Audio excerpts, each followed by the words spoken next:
Hello everyone. I wanted to go over the course calendar so that you have an idea of how we break down the semester.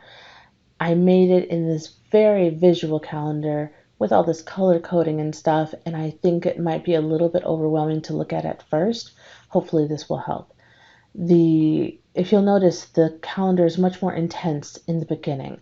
If you can make it through the first half of the semester, you will have a much easier time in the second half.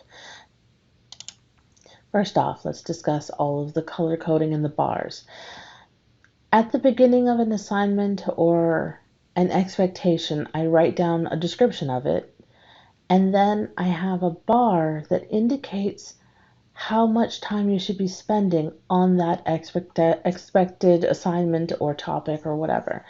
Then at the end of the bar, you'll see where the assignment should be due for the most part. The colors indicate whether or not it's a discussion post, it's studying time that you should be spending, homework that should be due, quizzes, and I'll talk about that in just a second, or tests. The first week looks like there's a lot of stuff, but those are actually very basic discussion board postings. This algebra review is long, and that is why I gave so much time to complete it. Then you are expected to already start learning the topics. So this is the way the whole semester is broken down essentially. The topic, the section number and name, an abbreviated name, how much time you spend learning that, and then the next. And then at the end of each week, it's going to tell you which homeworks are due.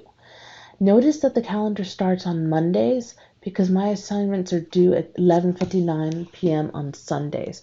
I design it that way so that way those of us who work, you can spend the weekend during the week, you can spend the weekend getting that done with more time dedicated if necessary.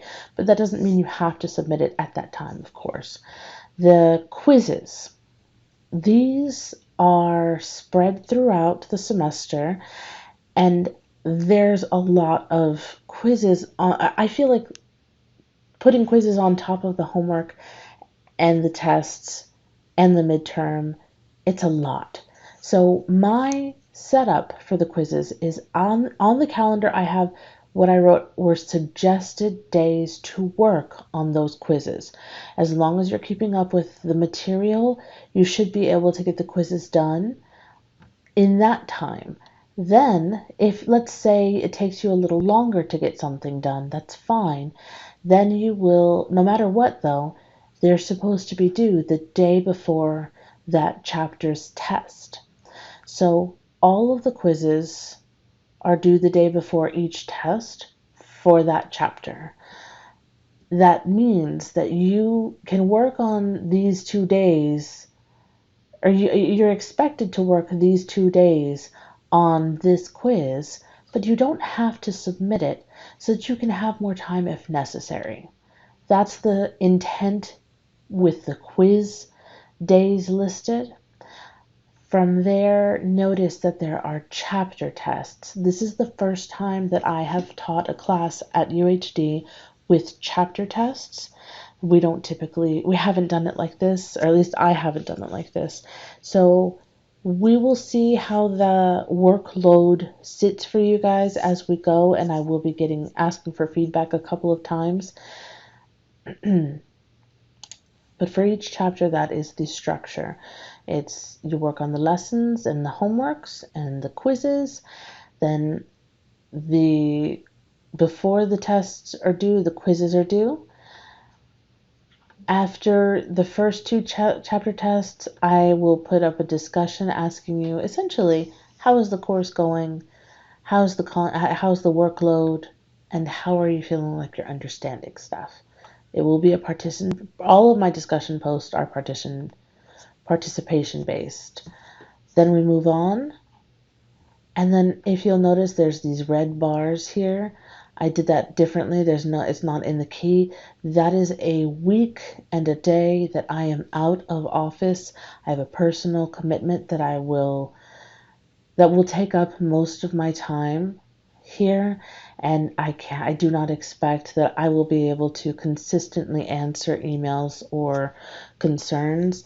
It is unfortunate that it falls on that week, given that it's actually quite a busy week for you guys. You will take your Chapter 5 test and submit your Chapter 5 quizzes, and then you will begin your midterm. Now, I do note that the midterm, just by the name alone, is intimidating. So I gave a lot of time to get it completed, and I will be here for over half the time that you will have access to it for anyone who needs help with it and needs to find a point in your schedule when you can actually sit down and take it. So it is a high intensity week, but you won't be learning anything new in that week.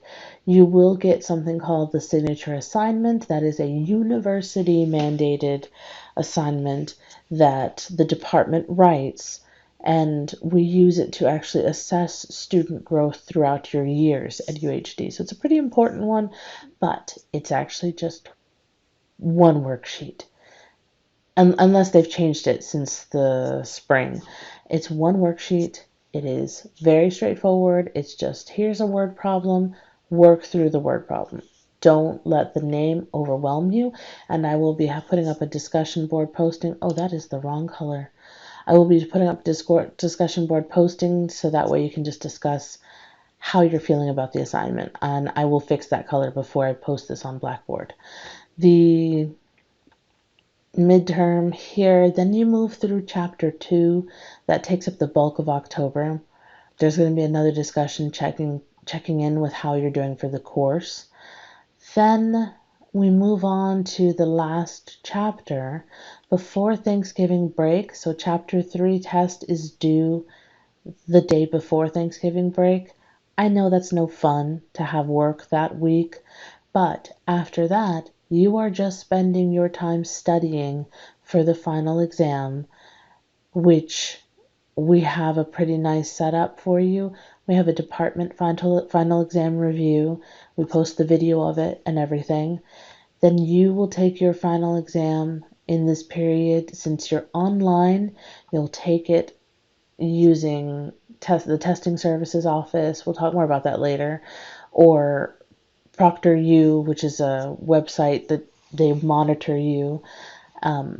That's how you'll take your final exam. And then you will have an opportunity after you've taken your final exam on your own to take the e-final. If you're not happy with your final exam grade, then you can actually do what we call the double take, where you get to take the final exam again on campus, a specific time. You have to sign up for it, and you will be able to try again to get a higher score. It's a pretty nice little option that they offer. So anyway, this is the calendar. Again, like I said, I know it looks pretty overwhelming, but notice that August, September, and October have a lot of content. Then November, things slow down a lot and give you a chance to prepare for the final exam, to get through the course and to get the material as much as possible. One last thing I didn't note is the chapter order. It's out of order, but it is the way the department decided is a smoother flow. You start with chapter 1, then you jump to chapter 4, then you move to chapter 5, and then you hop back to chapter 2, move forward to chapter 3, and that's the end. It's still cohesive. It still teaches you everything you need, and we will get through this. So I really don't want anyone to feel like you are overwhelmed. The due dates are really hampering you. So you'll see I did build in time for that. And I even say catch up on missed assignments, and you'll have a lot of time for that. So if you start feeling yourself slipping in the middle of the semester, you will still have time to get things fixed.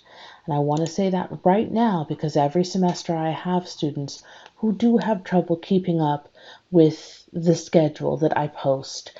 And again, this is my most work intensive class that I've ever had to give. We're going to get through it, and you guys will tell me how you feel about this new format and this amount of work, and I will relay that back to the department. So, as you're going through, think about how it's working for you. Does all the extra work give you enough practice and maybe make things work better for you because you're getting all that extra practice?